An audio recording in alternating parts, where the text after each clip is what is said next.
আমার IELTS score 6.5। আমি কতটুকু স্কলারশিপ পাবো? আচ্ছা, স্কোর যদি 7 হতো তাহলে কি ফুল স্কলারশিপ পাওয়া যেত? এরকম অনেক কোয়েশ্চেন আমি রেগুলার মেসেঞ্জারে পেয়ে থাকি, এবং আমি বিভিন্ন সোশ্যাল মিডিয়াতে দেখি স্টুডেন্টরা জিজ্ঞেস করতেছে যে তাদের আইএলটিএস স্কোর এত, তারা কতটুকু স্কলারশিপ পাবে, বা একটা নির্দিষ্ট আইএলটিএস স্কোর আন্ডারে ফুল স্কলারশিপ ম্যানেজ করা যাবে কিনা। আমি এই কোয়েশ্চেনের একদম স্ট্রেট ফরওয়ার্ড অ্যান্সারটা দিতে যাচ্ছি। আইএলটিএস এর যে এক্সামটা, এটা দিয়ে বেসিক্যালি কি ইভালুয়েট করে? এটা দিয়ে কি একটা স্টুডেন্টের ম্যাথ অথবা তার জেনারেল নলেজ ইভালুয়েট করা হয়? তার সায়েন্সের উপরে কেমন নলেজ আছে, অ্যানালিটিক্যাল স্কিল কেমন, এই জিনিসগুলো কি ইভালুয়েট করা হয়? ডেফিনেটলি না। আইএলটিএস এর 4টা ব্যান্ড থাকে: listening, reading, speaking and writing.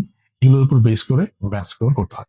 So এখানে শুধুমাত্র আপনার ইংলিশের কমিউনিকেশন স্কিল যেটা, এইটাই এই এক্সাম দ্বারা ইভালুয়েট করা হয়, নাথিং এলস। বেশিরভাগ ইউনিভার্সিটি বা ইভেন ওয়ার্ল্ডের অনেকগুলো স্কলারশিপও আছে যেগুলো রিকোয়ারমেন্টস যদি আপনি চেক করেন দেখবেন ওখানে কোনো আইএলটিএস রিকোয়ারমেন্ট নাই, উইদাউট আইএলটিএস অ্যাপ্লাই করা যায়। So এই যে একটা ধারণা, অনেক স্টুডেন্ট মনে করে যে আইএলটিএস একটা ভালো স্কোর থাকলে ফুল স্কলারশিপ পাওয়া যাবে। এই ধারণাটা একদমই ভুল। আপনাদেরকে এই ধারণার থেকে বেরিয়ে আসতে হবে। এখন কথা হচ্ছে যে এই ধারণাগুলো আপনারা পেয়েছেন কোথেকে? আমি জানি অনেক এজেন্সি এই জিনিসগুলোকে প্রমোট করে, বিষয়টা আসলে কি আমি আপনাকে সেটা এখন ক্লারিফাই করব। ইউকে, ইউএস, অস্ট্রেলিয়াতে এরকম অনেক ইউনিভার্সিটি আছে যেখানে হচ্ছে ওরা একটা নির্দিষ্ট অ্যামাউন্টের স্কলারশিপ দেয়, এবং সেই স্কলারশিপের জন্য ওরা বেসিক একটা রিকোয়ারমেন্ট চায়। এখন স্কলারশিপে কিন্তু অনেকগুলো ক্যাটাগরি থাকে, আপনাকে এটা বুঝতে হবে। কারণ আপনি যদি না বুঝেন, এজেন্সির বেসিক্যালি কাজটা হচ্ছে আপনার কাজটা কোনো রকম প্রসেস করে আপনাকে বিদেশে পাঠিয়ে দেওয়া। ওখানে যাওয়ার পর আপনি যদি কোনো রকম বিপদে পড়েন, সেটা কিন্তু তাদের দেখার বিষয় না। এই জন্য আপনাকে, যেহেতু আপনি নিজে ওখানে সার্ভাইভ করবেন, আপনাকে সবকিছু বুঝতে হবে। তো এটা হয় কি, ধরেন আপনি একটা ইউনিভার্সিটিতে অ্যাপ্লাই করবেন, আপনার টিউশন ফি হচ্ছে 800 লাখ টাকা।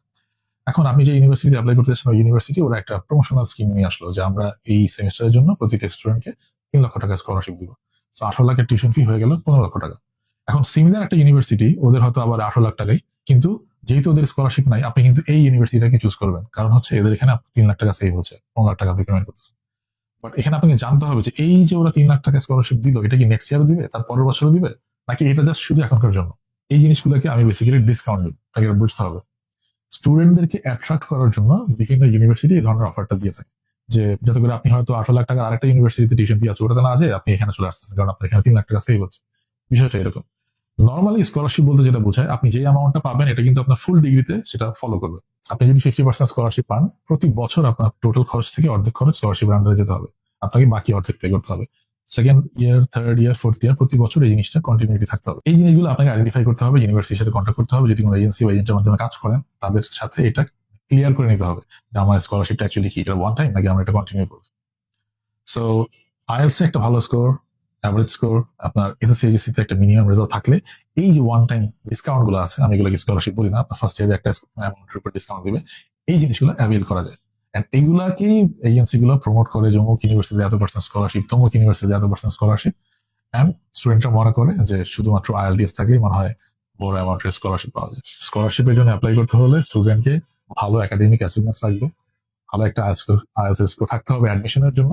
বাট মোস্ট ইম্পর্টেন্টলি, আপনি কোন কোর্সে অ্যাপ্লাই করতেছেন, ব্যাচেলার নাকি মাস্টার্স, সেটার উপর ডিপেন্ড করে আপনার ওয়ার্ক এক্সপিরিয়েন্স লাগতে পারে, আপনার স্ট্যান্ডার্ডাইজ টেস্ট লাগতে পারে, হতে পারে এসএটি, হতে পারে জিম্যাট অথবা জিআরই। এগুলো সবকিছু মিলায় এবং ইসিএ সবকিছু কনসিডার করে ফাইনালি আপনাকে একটা ভালো স্কলারশিপের জন্য ইউনিভার্সিটি কনসিডার করবে, এটা মাথায় রাখবে।